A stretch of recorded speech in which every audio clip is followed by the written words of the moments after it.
Ya, aparte sí. Quiero comer el domingo por qué. Ahorita el dólar está barato, está 9, dice que había bajado. Sí, dice gasolina suave, dice. ¿Qué? Gasolina suave, dice. ¿Qué es gasolina? Gasolina va a subir, todo va a subir. Vaya. Bueno, por La favor, me gasolina. confirman Ok. si ya tenemos imagen compartida para ya comenzar. Sí, doctor, se ve. Sí, doctor, sí se ve la pantalla. Bueno, muchas gracias. Nuevamente, entonces, a todos tengan muy buenas noches. Estamos en esto que es el curso preuniversitario de la Facultad de Medicina, admisión 2026, en la materia de biología, rama anatomía humana.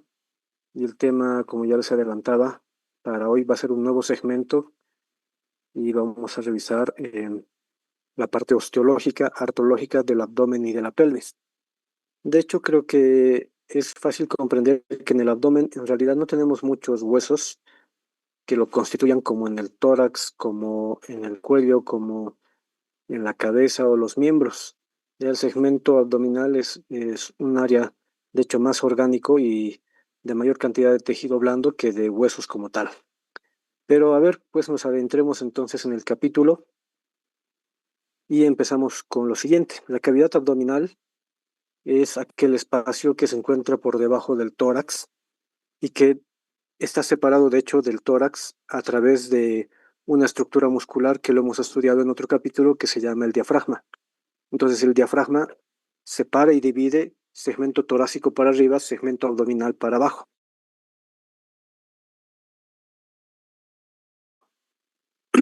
Pero como ya habíamos adelantado, el abdomen que está acá, en este círculo verde, tantos elementos óseos de otras regiones es el que menos elementos óseos podemos encontrar, solamente estaríamos reconociendo a las vértebras lumbares. Pero por ese hecho, además vamos a describir ahora los huesos que nos faltan, como por ejemplo el sacro, el coxis.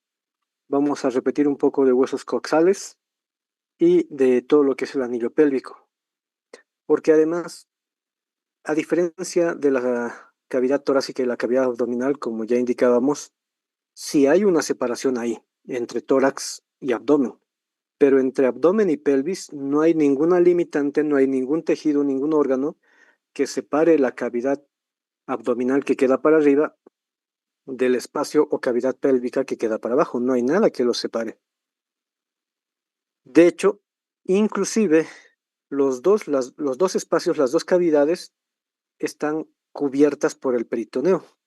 Ya no olviden que el peritoneo es una cubierta serosa muy propia de la cavidad abdominal, pero este tapiz peritoneal se extiende más allá y abarca segmentos también de la pelvis. Entonces, es algo que comparten de manera común o como una característica.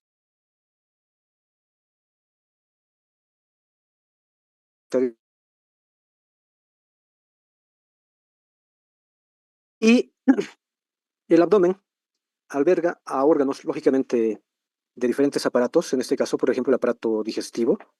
Aquí estaremos encontrando al estómago, al duodeno, intestino delgado, intestino grueso, el hígado, el páncreas. Y de hecho, el intestino grueso, su último segmento, entra a la cavidad pélvica. Y repito, no hay nada que los limite, directamente pasa del espacio abdominal hacia el espacio pélvico para constituir el segmento terminal del tubo digestivo. Algo similar ocurre con la vía urinaria. El aparato urinario tiene órganos aquí, en la cavidad abdominal, ¿ya? Como por ejemplo los riñones, luego vienen los uréteres, y luego los uréteres entran en la pelvis, porque en la pelvis se van a encontrar con un reservorio para la orina, que es la vejiga. Y luego de la vejiga para afuera, viene el conducto excretor, que sería la uretra. Entonces son órganos tanto pélvicos como perineales. Pero asimismo, tanto en el caso del varón como en el caso de la mujer, vamos a encontrar en pelvis y ligeramente en el espacio también abdominal algunos órganos del aparato reproductor femenino y o masculino. Entonces, ellos van a estar ocupando este hueco pélvico que es muy amplio o el segmento compartido de la pelvis mayor. Entonces, como ya estamos indicando,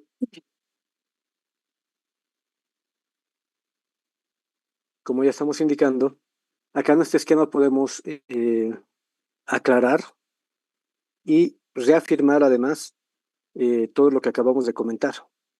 Tenemos entonces el tórax hacia arriba, lógicamente en relación con el esternón, con la columna dorsal y las costillas, pero en los segmentos costales inferiores se inserta este músculo que es el diafragma. Y el diafragma es la limitante entre el espacio de la cavidad torácica hacia arriba y el espacio abdominal que queda para abajo. Pero vean, entre cavidad abdominal que está en color naranja hasta la cavidad pélvica que está en color verde, no hay ningún límite preciso.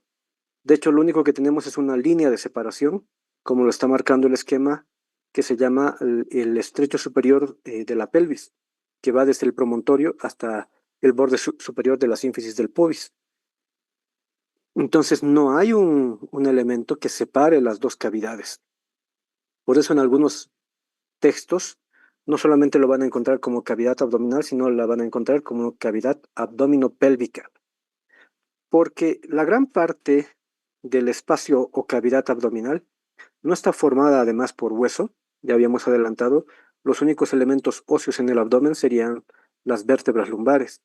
En cambio, el resto que queda para los lados y para adelante, sobre todo, más encontramos tejido muscular, músculos anchos, que lo estaremos viendo en la siguiente clase, como por ejemplo el músculo oblicuo externo, el oblicuo interno, el transverso del abdomen y los rectos abdominales.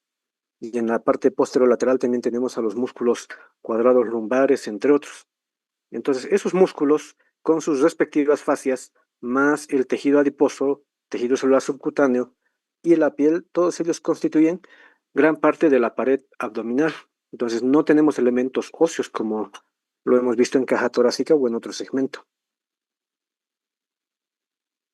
Pero reitero, como no lo habíamos visto en otro capítulo, acá vamos a complementar la descripción tanto del sacro como del coxis y otros detalles más de los huesos coxales al formar el anillo pélvico.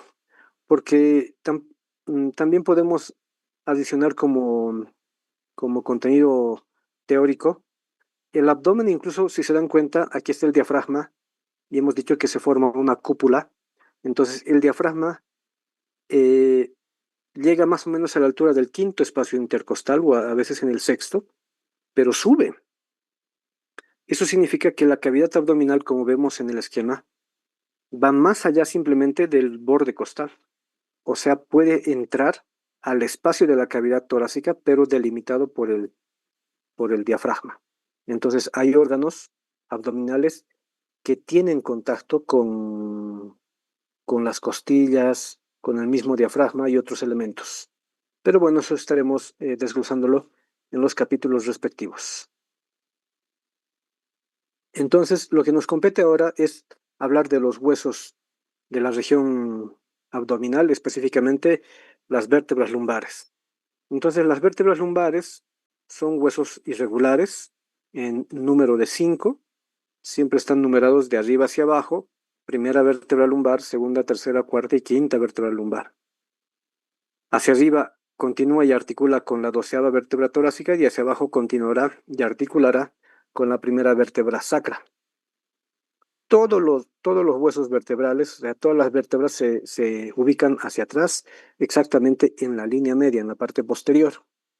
Todos los huesos eh, de tipo vértebra pertenecen al esqueleto axil, esto ya lo hemos repetido un par de veces. Y como elementos óseos que son, aún siendo huesos sueltos, o sea, solamente las vértebras, van a permitir la inserción de incluso de los músculos que ya hemos citado. El músculo oblicuo externo con su fascia, el oblicuo interno, el transverso, ellos se van a poder fijar en la columna lumbar hacia atrás. Lo mismo, por ejemplo, el músculo dorsal ancho. El latísimo del dorso también tiene inserción hacia la parte dorso lumbar e incluso se extienden hacia la región sacra. los músculos erectores de la columna, que también son importantes para mantener el estado de, de posición erecta o erguido, ¿ya? En cada persona. Entonces, permiten la fijación de estos músculos y a su vez coadyuvan en la mecánica de trabajo y de acción funcional de la región.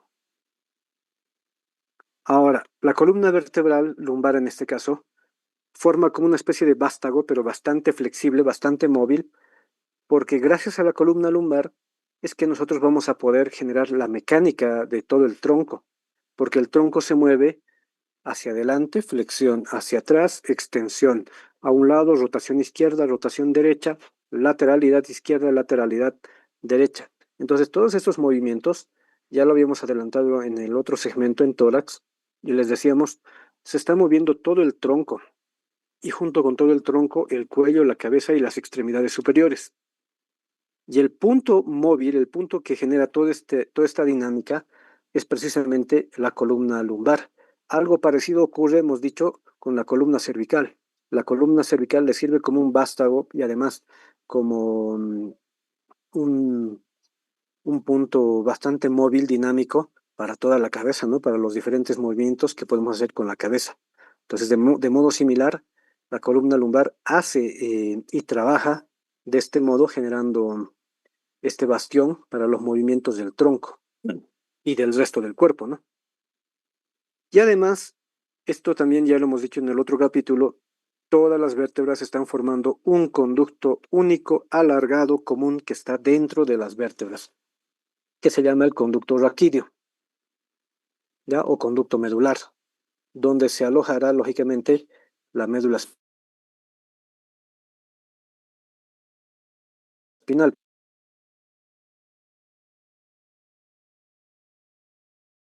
No, ya no encontramos gran parte de la última porción, que se conoce como el segmento lumbosacro o la intumescencia junto al conito terminal, el cono terminal de la médula espinal. De ahí en, de ahí en adelante, de ahí en adelante, la médula espinal, como ya no continúa, pero todavía hay conducto raquídeo tanto en las vértebras lumbares como en el sacro, entonces en ese sector lo que encontramos es el conglomerado de nervios, tanto lumbares, sacros y coxígeos, que se conoce como la caudequina, la cola de caballo.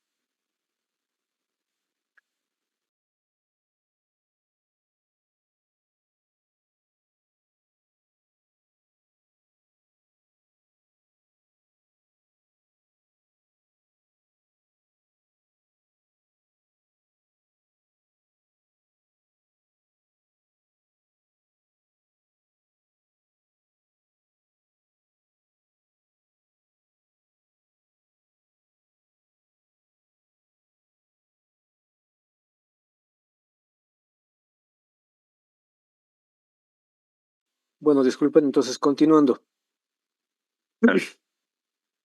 Vamos a revisar entonces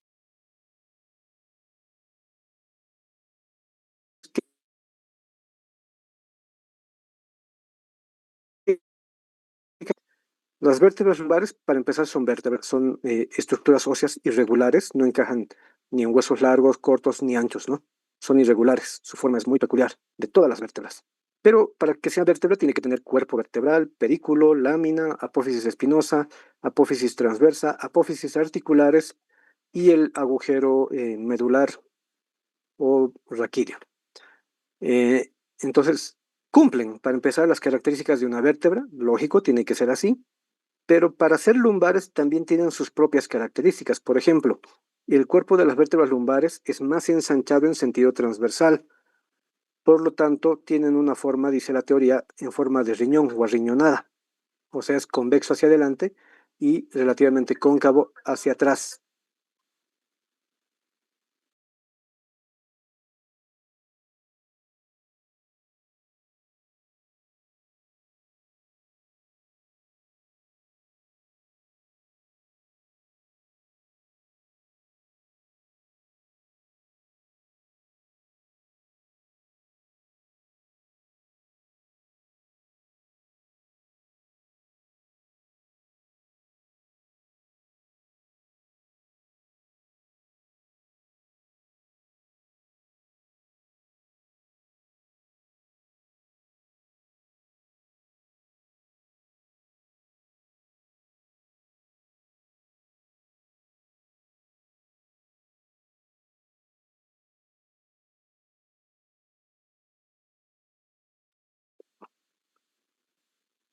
Bueno, una disculpa, una pequeña interrupción. Entonces decíamos, para cumplir las características de vértebra lumbar tiene que tener lo siguiente: cuerpo arriñonado, las apófisis espinosas, como vemos acá en vista lateral, son apófisis espinosas más o menos cuadrangulares, o sea, son mucho más anchas que las otras apófisis espinosas, tanto de las vértebras torácicas o de las cervicales. El pedículo es bastante robusto, sobre todo en diámetro vertical, es muy grueso, ¿ya? Y la escotadura inferior también es bastante pronunciada, muy similar a las vértebras torácicas. La apófisis transversa es también cilíndrica, pero es más cortita y suele ser un poco más delgada, no se asemeja tanto a las apófisis transversas de las vértebras torácicas, porque acá no va a haber otro elemento óseo que se una con ellas, ¿no? Como ocurría en las torácicas, que se estaban uniendo a las costillas. Las láminas. Las láminas vamos a ver en otra vista en un momento, en vista posterior, son mucho más altas que anchas, entonces son más o menos rectangulares en sentido vertical. Y el agujero, el agujero raquídeo medular, tiene más o menos esta forma triangular o puede ser pseudo-ovoidal. Entonces, esas son características propias de todas las vértebras lumbares. Y por lo tanto, si no cumpliese esta característica, no podría ser una vértebra lumbar. Pero al igual que hemos visto en vértebras torácicas y cervicales, hay algunas que no tienen todas esas características a cabalidad, ¿no? O sea, por ejemplo, la primera vértebra lumbar, L1, no es tan voluminosa porque la quinta lumbar siempre viene a ser la más voluminosa de todas.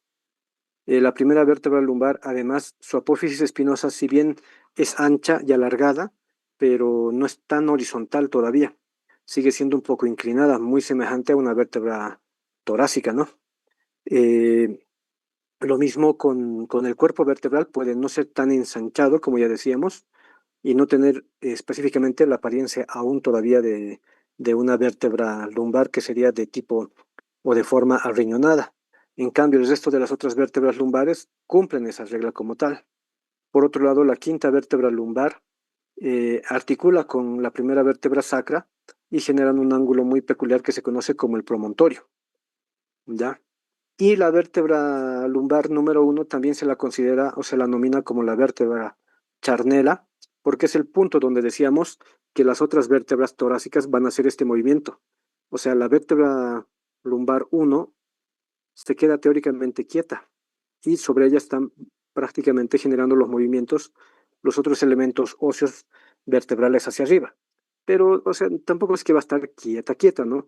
O sea, va a generar diferentes movimientos junto con las vértebras torácicas para realizar el movimiento final, sobre todo de rotación a la izquierda, rotación hacia la derecha, pero también va a sumar con las otras vértebras subsecuentes o de la parte inferior, L2, L3, L4.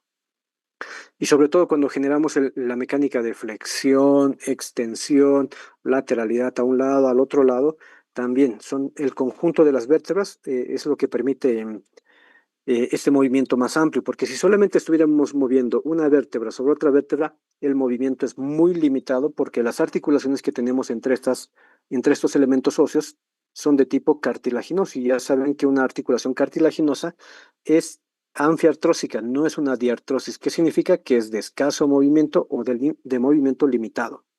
Las apófisis articulares, que todas las vértebras lo tienen, en el caso de las vértebras lumbares, están mirando hacia medial y hacia atrás, o sea, son oblicuas, están más cerca del plano sagital que del plano coronal. A diferencia de las vértebras torácicas o las cervicales, aunque de hecho las cervicales eran más hacia el plano horizontal, las torácicas eran más hacia el plano coronal, pero ahora las lumbares, sus apófisis articulares están más hacia el plano sagital, ¿ya? Entonces, unas miran hacia medial y las otras, las inferiores, miran hacia lateral, hacia afuera. Adicionalmente, podemos encontrar unas salientes que es muy propio de vértebra lumbar, que se conocen como los procesos o apófisis accesorias. ¿Ya? Esas apófisis accesorias son como una apófisis transversa más. De hecho, algunas apófisis accesorias pueden ser muy alargadas y asemejan la apariencia o la forma de una costilla. Por eso también se las puede denominar como apófisis costales. ¿Ya? Pero, o sea, son muy diminutas, muy pequeñitas. Y no son un hueso diferente, son propio y pertenecen a la vértebra lumbar. Asimismo, las apófisis articulares pueden tener salientes conocidas como los procesos mamilares. Entonces, estas serían las características peculiares que tiene la columna lumbar, las vértebras lumbares en general. El sacro. El sacro es un hueso único, lógicamente, irregular de todos modos, pero tiene una apariencia muy peculiar, ¿no? Que tiene la forma de una pirámide o un triángulo sencillamente. La base queda para arriba, ensanchada, y hacia abajo quedaría el vértice, pero el vértice hacia abajo no es agudo, el vértice es truncado, está como que le han cortado la punta. ¿Y por qué estamos viendo en este esquema que sí tiene una punta? Porque ya está aquí el coxis. El coxis sería como la prolongación y estaría formando la punta como tal de todo este elemento óseo sacrocoxígeo. Pero cuando no está el coxis, no hay una punta así aguda, por si acaso. Bueno, entonces tiene dos caras. Esta es la cara anterior, que es una superficie cóncava, y en un momento estaremos viendo la cara posterior, que es convexa. ¿Qué encontramos en la cara anterior? Las líneas sinostósicas. ¿Qué son las líneas sinostósicas? Estas líneas o crestas sinostósicas son el vestigio de lo que antes el sacro fue. ¿A qué se refiere o a qué me refiero? El sacro estaba, o más que estaba, está formado o resulta más bien de la fusión de todas las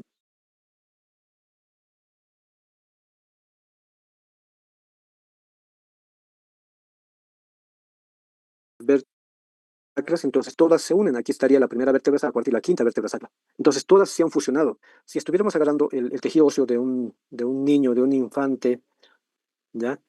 O de un neonato, en ese caso todavía podríamos encontrar a los elementos separados, o sea, las vértebras separadas entre sí.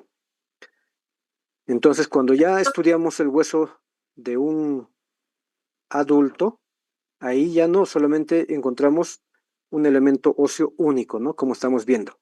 A cada lado de las líneas sinostósicas tenemos los agujeros sacros, que se denominan como agujeros sacros anteriores, que sirve para la salida de los filetes nerviosos de tipo motores, o sea, los nervios sacros motores salen por acá.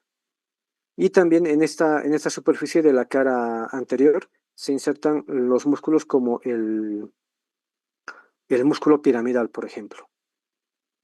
Y hacia abajo el vértice del sacro termina articulando con la base del coxis, como se evidencia también en este esquema. Doctor, buenas noches. Un favor, ¿podría volver a explicar esa parte anterior, lo que estaba hablando al principio? Es que se ha cortado. Por eso le dije doctor y no quería interrumpirle, pero antes de eso se ha cortado, antes de que hable sobre la parte media. La parte de arriba creo que estaba explicando y se ha cortado un poco. Resulta de la fusión de todas las vértebras sacras. Ah, ese es. Esto es vértebra sacra, una vértebra, otra vértebra, otra vértebra, otra vértebra, y estas líneas que aparecen aquí en la cara anterior son las líneas sinostósicas, que son el resultado de la fusión de las vértebras. Lo que sí me falta mencionar es esta parte, ¿no? Esta es la superficie o cara superior de la primera vértebra sacra, que terminará articulando con la cara inferior de la quinta vértebra lumbar. Y a los costados de esta vértebra o de este cuerpo vertebral tenemos los alerones o alas del sacro. Estas aletas del sacro o alerones permiten articular justamente al hueso con los dos huesos coxales hacia los lados. Eso es lo que estábamos mencionando. Gracias, doctor. En la cara posterior es una superficie muy irregular, como vemos aquí en el esquema. Tenemos muchas salientes y depresiones. En la línea media encontramos la cresta media sacra, que resulta de la fusión de las apófisis espinosas de todas las vértebras sacras. Luego, hacia la parte media también aparece otra cresta que se conoce como la cresta sacra intermedia, y también tenemos una cresta sacra lateral. Las últimas dos resultan de las fusiones de las láminas vertebrales y de las apófisis articulares de las vértebras sacras.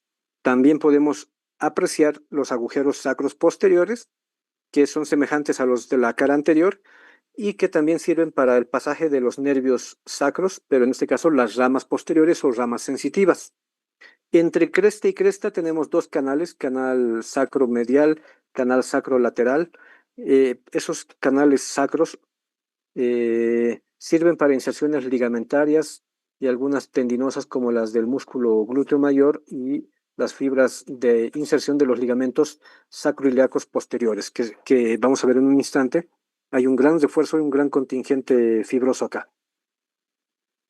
Hacia arriba de la cara posterior encontramos este orificio que es el ingreso hacia el conducto raquídeo o medular del sacro, pero ya habíamos adelantado, en este conducto ya no encontramos a la médula espinal, solamente los nervios tanto lumbares, sobre todo los sacros y los ramos coxígeos que están formando parte de la caudequina, ¿no? Y la parte lateral, los bordes, los contornos del sacro, son dos superficies o áreas también bastante irregulares entre salientes y depresiones, donde se van a insertar lo mismo, estructuras fibrosas ligamentarias, pero también permiten el paso de varios elementos vasculares como arterias y venas para el propio hueso. Y hacia abajo, la punta, el vértice, sobre todo en la cresta sacra media, se divide en dos que se llaman las astas del sacro, que dejan este espacio que se conoce como el hiato del sacro. Por acá entonces atravesará algunos elementos fibrosos que vienen desde la propia médula espinal, como por ejemplo el filum terminale, que es un medio de fijación para la médula espinal. Y además sirve también para la articulación con el coxis, porque aquí vamos a encontrar una pequeña carilla para articular con la base del coxis, ¿no? Y el último elemento óseo que tenemos que distinguir es el hueso coxis. El coxis también es otro hueso irregular, es mucho más corto y pequeño, lógicamente, pero la apariencia es similar a la del sacro, es decir, de forma triangular. También es aplanado de adelante hacia atrás, por lo tanto reconocemos esto que es la cara anterior y esta otra que es la cara posterior. La cara anterior siempre es cóncava, similar a la del coxis, del sacro, mejor dicho, porque tiene que seguir esa curvatura. Y la cara posterior lo mismo, tiene que ser convexa. El segmento más ensanchado queda para arriba, que representa la base del hueso coxis, y hacia abajo queda el vértice, la punta.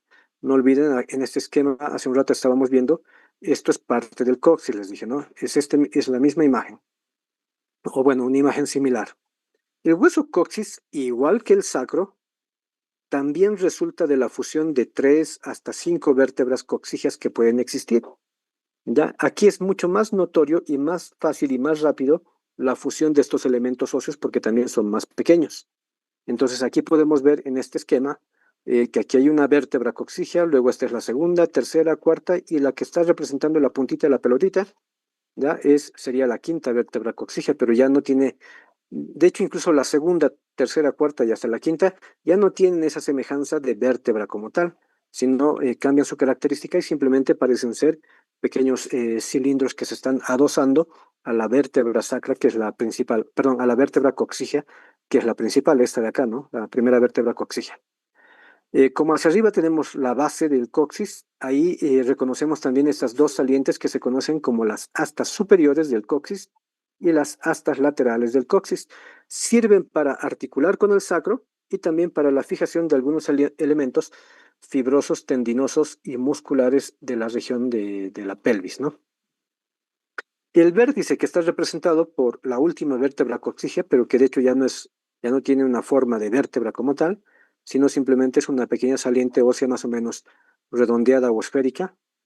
Entonces acá se va a fijar varios elementos del suelo pélvico, como el rafe intermuscular del suelo pélvico o los propios músculos de la pelvis, como el coxigio, el músculo elevador del ano, entre otros, pueden tener su fijación acá, en la parte tanto del vértice como de los bordes, de la parte lateral del coxis. Hacia atrás, más o menos lo mismo, la superficie es rugosa, áspera y convexa, como ya hemos adelantado, y que sirve para la fijación de varios elementos fibrosos, ligamentarios y musculares. Entonces, hasta ahí con los elementos óseos de abdomen y pelvis. Esto que voy a mencionar de aquí en adelante ya es como un recuerdo que también lo hemos visto en otra clase, en otra sesión. La pelvis la dividimos en dos, ¿ya? Tenemos la pelvis mayor, que está en color rojo o rojo opaco o rojo claro, y la pelvis menor, que está en color celeste. ¿Quién es el límite para dividir pelvis mayor o superior de la pelvis menor e inferior? Que por si acaso también se la denomina como pelvis eh, falsa a la mayor y pelvis verdadera a la inferior o menor. El límite es una línea imaginaria que pasa o se extiende desde el promontorio hasta el borde superior de la sínfisis del pubis. De hecho, esto también representa lo que se conoce como el estrecho superior de la pelvis. Esta línea es el estrecho superior de la pelvis. Y hacia abajo tenemos el estrecho inferior. ¿Cómo se forma el estrecho inferior? Una línea que va desde el vértice o de la punta del coxis y que termina en el borde inferior de la sínfisis púbica. Entonces, todo lo que está dentro de estas dos líneas imaginarias corresponden a la pelvis menor y obviamente serían órganos propiamente pélvicos. En cambio, los que se encuentran acá y en la pelvis mayor o pelvis superior o falsa serían de hecho órganos abdominopélvicos. Por ejemplo, el sigmoides es un órgano abdominopélvico, el colon sigmoides me refiero. El propio útero tiene una ligera inclinación hacia arriba y hacia atrás, apareciendo justamente en la pelvis mayor. Después, asas intestinales, el aumento mayor. Bueno, eso estaremos también conociendo mejor en una clase distinta, ¿no? ¿Y por qué le llamamos pelvis falsa, por si acaso, a la que está de color rojo, a la pelvis mayor? Porque no es un verdadero anillo óseo, no es completo.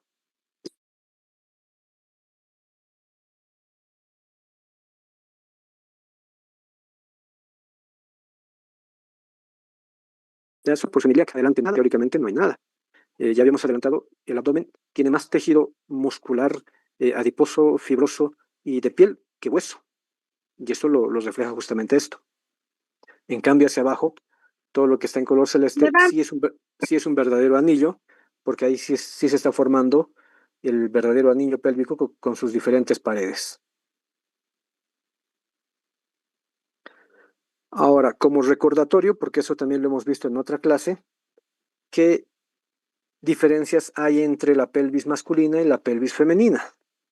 Vamos a añadir algunas que ya hemos hablado en otro momento. Por ejemplo, las porciones del ilion, del hueso coxal, en el varón son más verticales y en la mujer están más inclinadas hacia la parte horizontal. O sea, las porciones del ilion de cada hueso coxal son más horizontales en las mujeres, en la pelvis femenina, y en la pelvis masculina son más verticalizados. Uno. Otro, el ángulo subpúbico. El ángulo subpúbico en las mujeres es muy obtuso, es muy abierto, ya supera los 80 grados, incluso los 90 grados, fácilmente lo puede superar. En cambio, el ángulo subpúbico en el varón es mucho más agudo, o sea, tiene una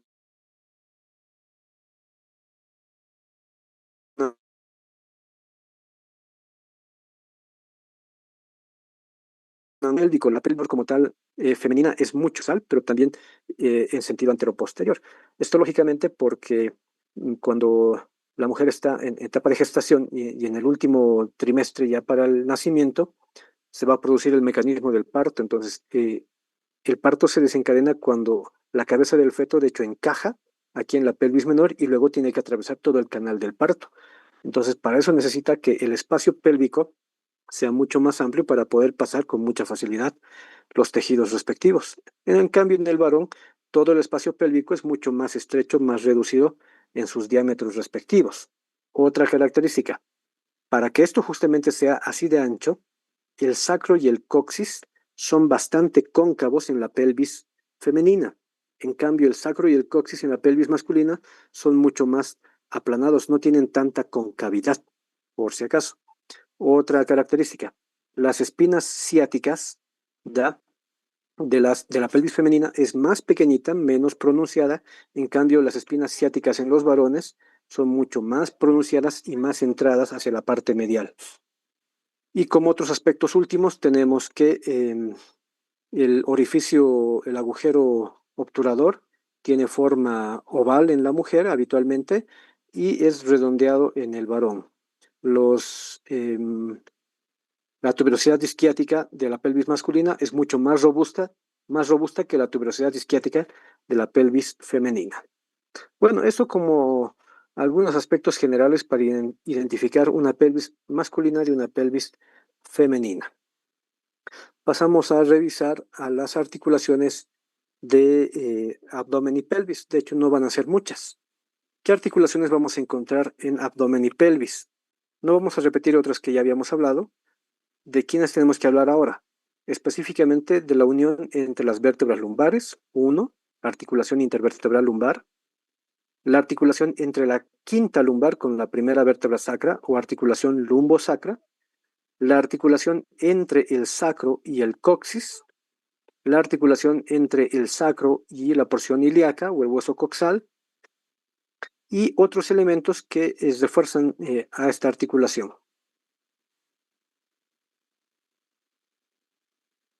Empezando entonces por la articulación de las vértebras lumbares, es muy semejante a la unión de las vértebras torácicas y a la unión de las vértebras cervicales. Primero tenemos que unir los cuerpos vertebrales a través del disco intervertebral. ¿Dónde está la diferencia? El disco intervertebral sigue teniendo su anillo periférico o fibroso y en la parte central tiene el núcleo pulposo. La diferencia radica en que estos discos son mucho más gruesos. Tienen por lo menos 8 o 9 milímetros de altura, de grosor. Pero también tenemos las articulaciones entre las apófisis articulares, hay unión entre las apófisis espinosas, entre las apófisis transversas y las láminas de las vértebras lumbares. Cuando ya toda la columna vertebral lumbar está unida, ya lo hemos adelantado, es la que permite la capacidad tanto de soporte por un lado para todo el cuerpo, ¿ya? Y después ese peso que se transmite a la columna lumbar tiene que ser retransmitido después a la pelvis y finalmente tiene que ser retransmitido hacia las extremidades inferiores. Pero también la columna lumbar, una vez que está articulada, lo que permite son los movimientos que hace un rato ya hemos dicho, ¿no? Rotación de todo el tronco hacia un lado, hacia el otro lado, la flexión, la extensión, la lateralidad izquierda, lateralidad derecha, pero es de todo el tronco. ¿Qué medios de esfuerzo tenemos para la articulación entre las vértebras lumbares? Muy similar al de las torácicas y cervicales, reitero. Por ejemplo, aquí tenemos los ligamentos longitudinales anterior, cubren todas las caras anteriores de las vértebras, el ligamento longitudinal posterior, que cubre la cara posterior. Las articulaciones entre las apófisis articulares de una vértebra con otra vértebra son de tipo trocoides, o sea, en segmentos de cilindro y son sinoviales. En cambio, la del disco intervertebral es de tipo cartilaginosa, por si acaso. Las uniones entre las apófisis espinosas son de tipo sindesmóticas. Hay un ligamento interespinoso. Pero también tenemos las articulaciones entre las láminas de las vértebras lumbares a través de los ligamentos amarillos, igual que en las torácicas, igual que en las cervicales. También tenemos el ligamento supraespinoso y los ligamentos intertransversos. Entonces, todos ellos refuerzan la unión entre todos los elementos y estructuras de cada vértebra supraadyacente con la vértebra infraadyacente.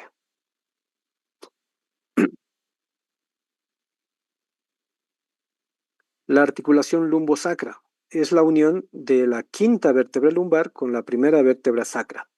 Es una articulación también de tipo cartilaginosa porque se interpone un disco intervertebral y también está reforzado por varios ligamentos tanto en la parte anterior como en la parte posterior.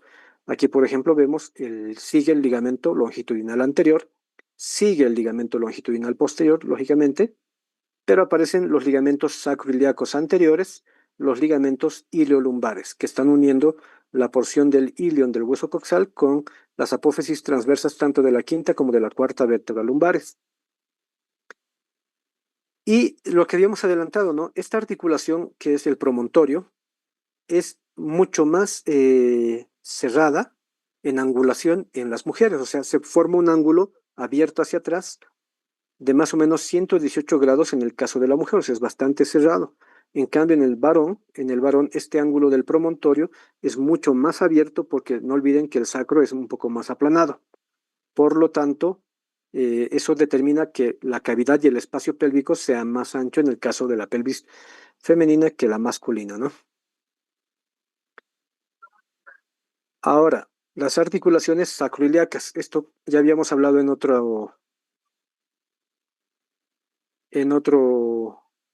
presentación y veíamos que se están uniendo los alerones del sacro con la porción del ilion del hueso coxal. De ahí tienen dos superficies auriculares o en forma de oreja, por eso se llaman así, y son una articulación de tipo, o son articulaciones de tipo fibrosas.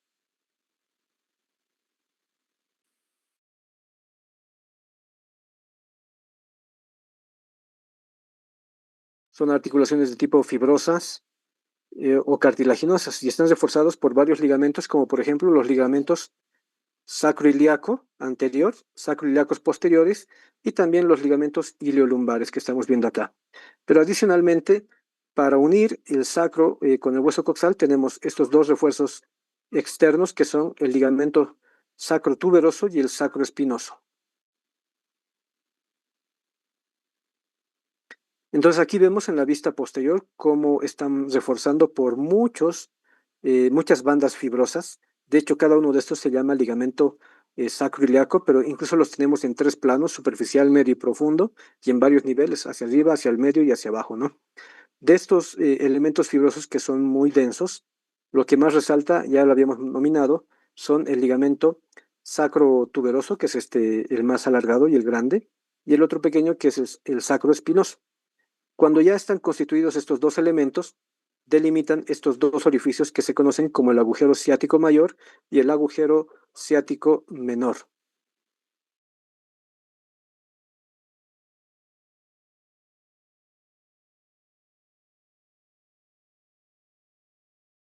Elementos entre venosos, vasos y nervios hasta la región glútea. Y ya para ir terminando nuestra actividad tenemos la articulación sacrocoxígea. La articulación sacrocoxígea también es una articulación cartilaginosa porque está unida por un cartílago o fibrocartílago en la base, uniendo la base del coxis con el vértice del sacro. Y está reforzada por varios ligamentos, unos hacia la parte anterior, que son los ligamentos sacrocoxígeo anteriores, dos bandas bastante delgadas, y hacia atrás tenemos los ligamentos sacrocoxígeos posteriores en dos niveles o dos planos, plano profundo y plano superficial. Pero adicionalmente tenemos otros ligamentos anexos en la parte lateral, que son los ligamentos sacrocoxígeos laterales. Esto permite que el coxis, al unirse con el sacro, tenga una amplia flexibilidad que puede hacer este movimiento, aunque lógicamente no tan amplio, ¿no? Pero puede hacer este movimiento. Flexión del coxis, extensión del coxis, si me están viendo ahí, flexión, extensión del coxis, pero no lo hace de manera activa, o sea, no hay un músculo que haga este trabajo por si acaso, sino esto lo realiza en fases simplemente de carácter pasivo, que significa, por ejemplo, cuando se está produciendo el parto, tiene que haber esta mecánica de extensión, hiperextensión y luego flexión, o durante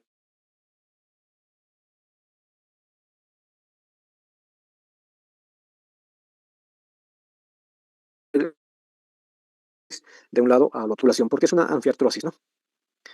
Y bueno, hasta ahí es nuestro avance temático el día de hoy. Y si tienen alguna pregunta, algún comentario, adelante, los escucho.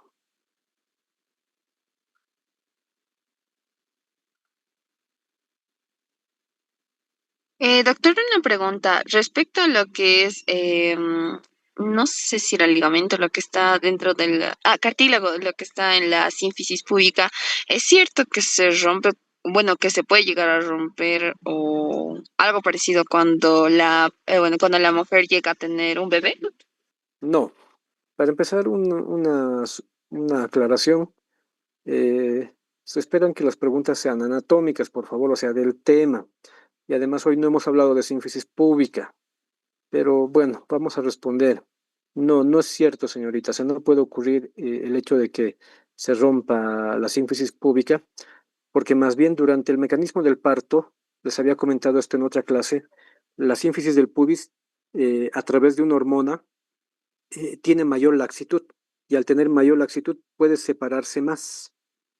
Ya solo en casos de traumas de alto o mediano impacto pudiera tal vez llegar a desgarrarse el cartílago que se interpone entre los dos segmentos pubianos de cada hueso coxal, pero en el parto no es.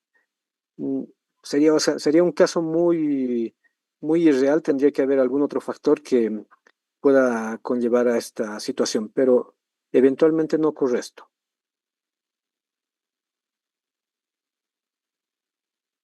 Pero reitero, por favor, las preguntas anatómicas y las preguntas de la temática que estamos en avance.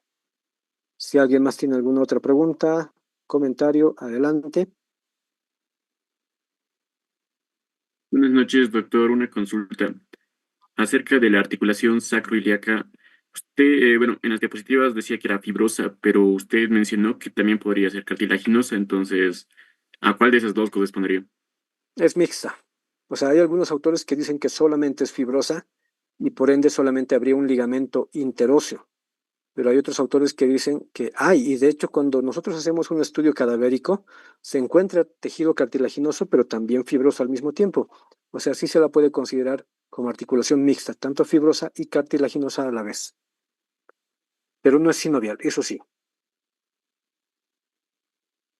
¿Y todas las articulaciones de el abdomen y pelvis son mixtas o solo es esa?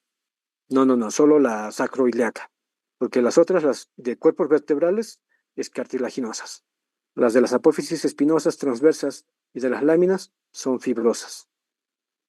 Solo la única sinovial sería la articulación entre la apófisis articular superior con la apófisis articular inferior, que eso también ya lo habíamos explicado.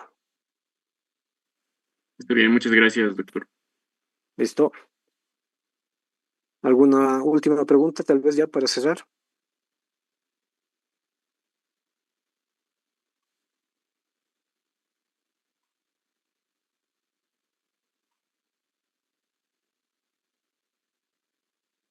Ninguno.